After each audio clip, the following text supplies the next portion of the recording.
අද වෙනකොට බයිබලයේ වචන කුරුසය ප්‍රතික්ෂේප කරලා ලබා ගන්න ප්‍රොස්පෙරිටි ගොස්පල් එකක් සඵලතාවයේ සුභාරංචියකට විකෘති කරලා දෙනවා. අපි සන්තෝෂෙන් දුවනවා. ඉතින් පල්ලියේ පූජාවේ මොනවද නැනේ කිසි දෙයක් වෙන්නේ නැන්නේ නැද්ද? සොවීමක්. වීල් චෙයාර් එකක ඇවිල්ලා වීල් චෙයාර් එක කරේ තියාගෙන යන අත්දැකීමක් නැන්නේ. ඇවිල්ලා මොනවද බලන්නේ? මුකුත් නැහැ. කි මෙලෝරාක් නැහැ පූජාව. නැද්ද? කිසිම ගතියක් නැහැ. නේද? දැනෙන්නේ නැහැ. සභාවේ රුබ්‍රික්ස් කියලා කියනවා. දිව්‍ය පූජාව ගත්තාම ඒක කියන සෝබ කියලා කියන්නේ හැංගීම් අවුස්සන තැනින් කඩන්න කියලා කියන්නේ. අපිටත් වෙන දිව්‍ය විලාස කරන වෙලාවේ ඒ සභාවට නැද්ද සල්ලි?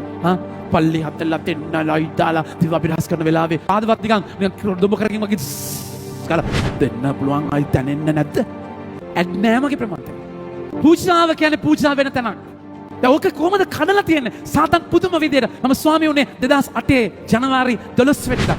අද වෙනකොට මගේ ප්‍රමාණය අවුරුදු 18ට 33000ක් මූලධර්මවාදී සභා තිබිච්ච තැනක 44000ක් අද. සෙනග සූගාලයි ගන්ධ එන්නේ දෙන්න නෙමේ. බයිබලයේ විකෘති කරලා එන්න ලැබෙනවා. තේරෙනවද? සපලතාව දෙ ගෝඩ් ජීරේ ස්වාමීන් වහන්සේ සපේන සනද හලෙලූයා ලැබෙනවා. එන්නේ ගන්න. හරියට මැරෙන්නේ නැහැ වගේ මේ ලෝකයේ සෙටල් වෙන්න. මගේ ආදර ප්‍රේමවන්තනි ඔතන මරු එහෙම තැනක් නෙමෙයි සභාව කතා කරන්නේ. මොකද අම්මත් එක්ක යන නිසා. දේව අම්මත් එක්ක යන ජීවිතය වෙනස්. අම්මා කියා දෙන්නේ ජීවිතය අතාරින්න. බදා ගන්න නෙමෙයි බෙදා ගන්න. අම්මත් එක්ක යන ගමන වෙනස්. මගේ ආදර ප්‍රේමවන්තනි අයිකයි සිමියෝන් අද වචනේ කතා කරලා කියන්නේ ඔබගේ හදවත කඩුවකින් මෙන් සිදුරු වෙනවා. තේව මේක දරාගත්තා. තේව අම්මා වේදනාවත් එක්ක දරාගත්තේ. මරියාවන්ගේ උදාහරණ ගිය කියන්නේ මගේ ප්‍රේමවන්තනි ලැබිලා ස්තුති කරපු තැනක් නෙමෙයි. එන්න අරගලයක් ඇතුලේ ස්තුති කරේ. ඒක දෙනවා කියදී හොටු පෙරාගෙන අඬාගෙන මූණවල එල්ලගෙන දෙන එකක් නෙමෙයි. මහා ප්‍රීතියකින් ස්වාමීන් වහන්සේට අයිති දෙන තැනක්. දේව මෑණියෝ අපේ අම්මා. තවත් ලස්සනයි දේව මෑණියෝ මගේ අම්මා. අම්මව ළඟ තියාගන්න ඕනේ. දේව අම්මා. මොකද යක්ෂයාව පරද්දන තැන එකයි උප්පති 3:15 මෙන්න මෙහෙම වචන කතා කරලා කියනවා. තා සහ ශ්‍රිය අතරද තගේ වංශය සහ ඇගේ වංශය අතරද බද්ධ වෛරය තබන්නේ. සාතන්ට තියෙන ප්‍රධානම ප්‍රශ්නේ අම්මා. මෑදර ප්‍රමාන්තනි සාතන්ගේ ටාගට් එක කුරුසිය හක් කරන එක. එක් ස්වර්ගය ඇරියේ කුරුසිය කියන යතුරෙන්. කුරුසිය කියලා කියන්නේ මේ බීලා සිරෝසිස් හැදෙන එක නෙමෙයි හොඳේ. අනියම සම්බන්ධය කියලා ගමෙන් ගුටි කන එක නෙමෙයි. නැත්නම් සමාජ රෝග හදා ගන්න එක නෙමෙයි. කුරුසිය කියලා ඒවා කුරුසිය නෙමෙයි ඊළඟ කෑම. හැම වේදනාවම කුරුසියක් වෙන්නේ නැහැ. කුරුසිය කියලා කියන්නේ මගේ කැමැත්ත ස්වාමීන් වහන්සේ කැමැස්ස හරස් කැපෙන තැන. එන ෆිට් එකක් විදියට මාරයි. මේ මොකද දුක් වෙන්නේ? හෙලෝ. බබා. ඒ පටියෝ හස්බන්ඩ් සරයිනේ. ඇත්තද? හරි නපුරු යන්නේ. නම්ගේ මම නිකන් වෙලාවට මට ගන්න කෝල් එකක්. මචං ප්‍රශ්න එකද? හා සෙට් වෙමුද හවසට? මොකද කියන්නේ? ඔළුවේ ප්‍රශ්න දෙපිටින් යන්නේ මචං. සෙට් වෙමු. අර පාළුයි. හෙලෝ පාළුයි ගන්න කෝල් එකක්. මගේ ආදර ප්‍රේමන්තනේ බලන්න මුගේ විදිය. ඌ කියන්නේ දුක් විඳින්න එපා කියලා.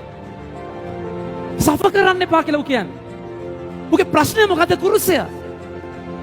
ඒ කියන්නේ ඇඟ ඉල්ලන අනන්තෙන්ද හිතනවා නම් කරන්න කට්ට කන්නේ ජීවිතේ විඳින්න ඉන්න විඳවන්නේ මොනවද නැද්ද? ඒ කියන්නේ පෞල් ජීවිතේ ප්‍රශ්න නම් ඩිවෝස් දික්කසාද මොනවද නේ ඔච්චර කට්ට කකා ඉන්න අපි ඉන්නේ දුක් විඳින්නද? ප්‍රේමවන්තනේ සිල්ලර වෙච්ච තැනක උගේ විදිය එකයි ගල් පාන් කරගන්න. උගව නැහැ පාන්. උට බෑ තෘප්තිය දෙන්න. උට පුළුවන් ත්‍රිල් එකක් දෙන්න. ඒතර ජේසුගේ ජීවිතයේ සාගිනි ඇති වුණයින් පස්සේ ඌ වෙන්නේ ගල් පාන් කරගන්න. මොකද කියන්නේ දුක් විඳින්න එපා. දුක් විඳින්න එපා. මගේ ආදර ප්‍රේමන්තනේ මේ මොකද්ද බලන්න. ඒ නිසා තමයි ප්‍රොස්පෙරිටි ගොස්පල් එකේ තියෙන ඩේන්ජර් එක. ඒ අය නපුරා ගොස්පල් එක දේව වචනය පාවිච්චි කරනවා දුක් විඳින්න එපා කියන්න. පටු පාර තෝරගන්න. දෙවනි පරීක්ෂාව මොකද්ද? දේව මාලිගාවට අරන් යන්නේ. presence of God. දේව මාලිගාවට අරගෙන ගිහිල්ලා මොකද ඌ කරන්නේ? ජේසුට පනින්න කියනවා. ගීතාවලියේ 51 කෝට් කරන්නේ ඌ. යකා කෝට් කරන්නේ ගීතාවලියේ 51. මම ප්‍රේමන්තනේ ඔක තියෙන ලස්සනම සඩේක මොකක්ද දන්නවද?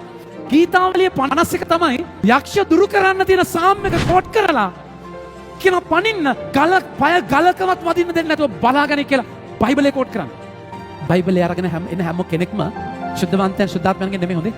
එනිසා ඌත් දන්නවා බයිබලයේ විකෘති කරලා සඵලතාවයක් ගැන කතා කරන්නේ හෙන්නම පරණ අධ්‍යාත්මයක්. ඔබගේ ජීවිතේ හැම දෙයක්ම බින්දු ගොඩක් වගේ ජේසු එක උනේ නැත්තම්. ඒක වෙනස් ජීවිත රටාවක්, වෙනස් කැඳවීමක් ජේසුට ජීවිතේ එක දෙන්න. ඔබ ජීවිතයෙන් ජේසුස්ගෙන් ගන්නව නෙමෙයි ජේසුස් ජීවිතේ දීලා බලන්න. උන්වහන්සේ පුදුම ගමනක් ඔබ වරදිනයයි.